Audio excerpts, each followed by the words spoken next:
সুপ্রিয় দর্শক আসসালামু আলাইকুম।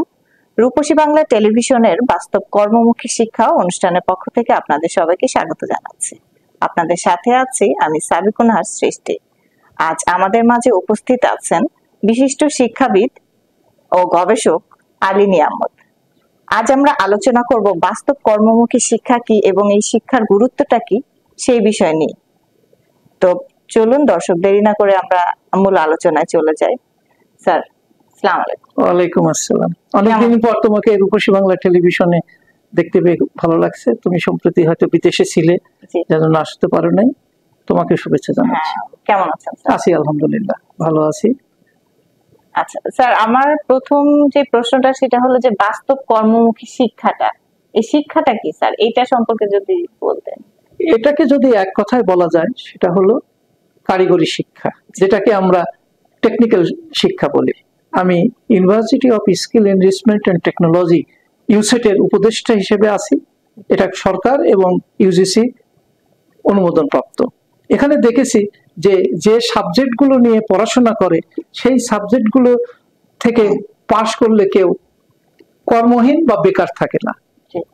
সেক্ষেত্রে বলবো যে কর্মমুখী শিক্ষা বা বাস্তবমুখী শিক্ষাটা হলো প্রাথমিক স্কুল পেরিয়েই, যদি আমরা বিদেশে যেটা দেখা যায় যে শিক্ষার্থীদের মধ্যে আমরা যদি দেখি যে কেউ ডাক্তার হওয়ার উপযুক্ত, কেউ ইঞ্জিনিয়ার হওয়ার উপযুক্ত, কেউ শিক্ষক হওয়ার উপযুক্ত, কেউ শিল্পী হওয়ার উপযুক্ত, কেউ ছবি আঁকার উপযুক্ত, আমরা সেখানে তাকে সেইভাবে সেই শিক্ষায় উচ্চশিক্ষিত করা হয়।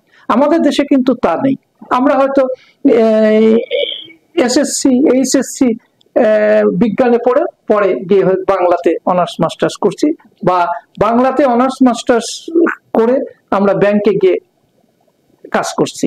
তো এগুলো তো বাস্তবমুখী বা কর্মমুখী শিক্ষা হলো, কিন্তু বাস্তবমুখী শিক্ষা হলো না।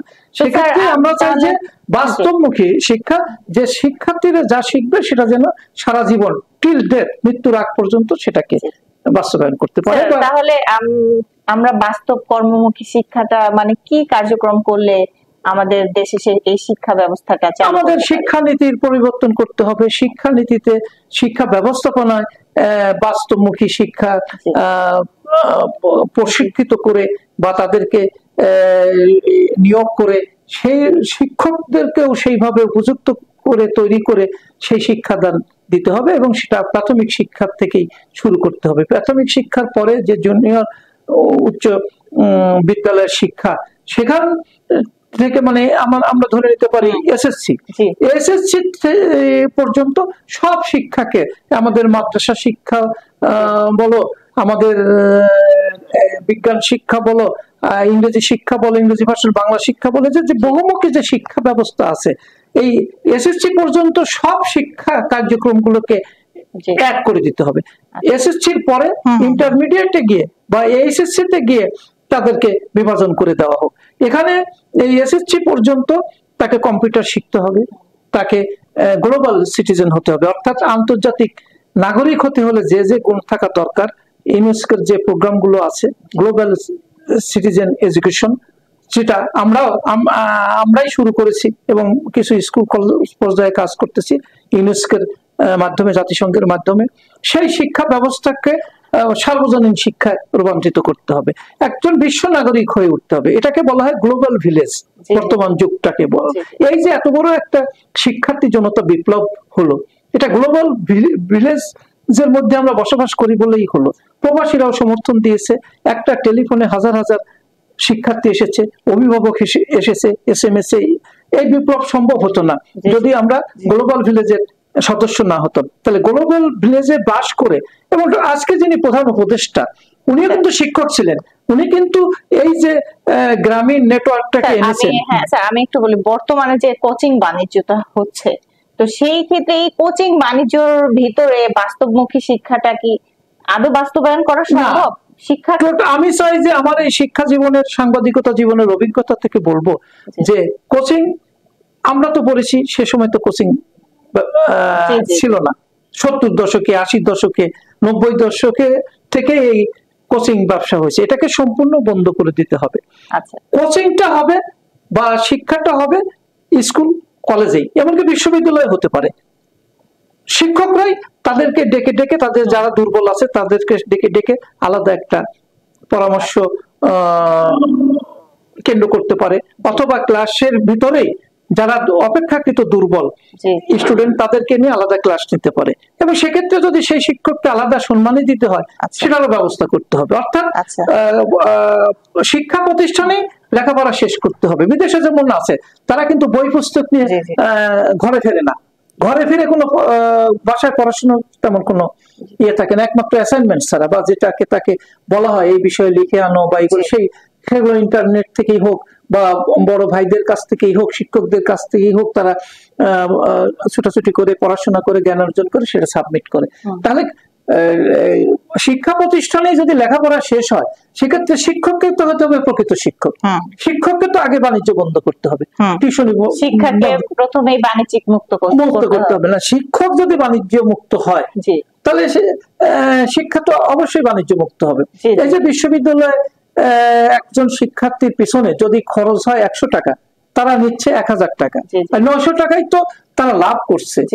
সেখানে 200 টাকা নিক, সেটাও কিন্তু সহনীয় পর্যায়ে। এই যে বিশ্ববিদ্যালয়গুলো যে হাজার হাজার কোটি টাকা রোজগার করছে এবং ভ্যাট পর্যন্ত তারা নিতে চেয়েছিল, এটাও তো এক ধরনের অরাজকতা বা বিশৃঙ্খলা। তো এগুলো তো শিক্ষার সাথে মেলে না, শিক্ষার সাথে যায় না।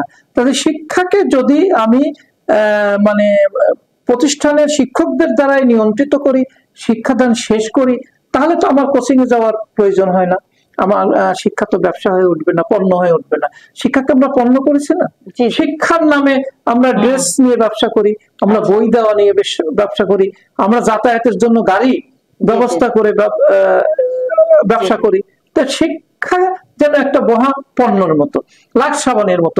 তাহলে স্যার আমাদের যে এই যে প্রতিকূল একটা পরিস্থিতি, এই পরিস্থিতি থেকে মুক্তি পাওয়ার জন্য আমরা সাধারণ নাগরিক কি করতে পারি স্যার সংক্ষেপে?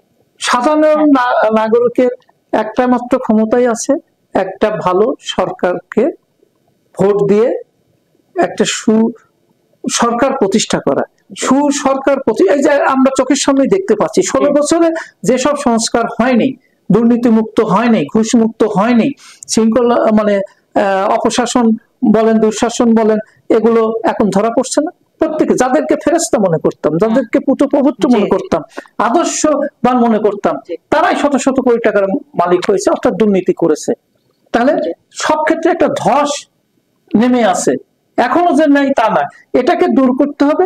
এবং সবার আগে আমি এই টেলিভিশনে, রূপসী বাংলা টেলিভিশনের প্রধান উপদেষ্টা হিসেবেই বলেছি যে প্রাথমিক স্কুলের শিক্ষকদের বেতন কমপক্ষে শুরুতেই 50,000 টাকা হওয়া উচিত, উচ্চ মাধ্যমিকে হওয়া উচিত 75,000 টাকা, বিশ্ববিদ্যালয়ে একটা শিক্ষক শুরুতেই 1 লাখ টাকা পাওয়া উচিত। তাহলে তারা কোনো ব্যবসার দিকে যাবে না, তাদের এমনকি তাদের বাসস্থান ব্যবস্থা করা উচিত রাষ্ট্রীয় ভাবে।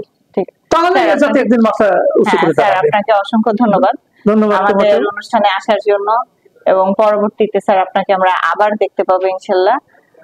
দর্শক, বাস্তব কর্মমুখী শিক্ষার আজকে যে সংক্ষিপ্ত আলোচনা হলো, আলোচনার মাধ্যমে অবশ্যই আপনারা কিছু জানতে পেরেছেন। তো আপনাদেরকে অসংখ্য ধন্যবাদ যারা এতক্ষণ আমাদের সামনে বসেছিলেন। আমাদের পরবর্তী পর্ব দেখার আমন্ত্রণ জানিয়ে আজকের মতন আমি আপনাদের থেকে বিদায় নিচ্ছি। সবাই ভালো থাকুন, সুস্থ থাকুন, আল্লাহ হাফেজ।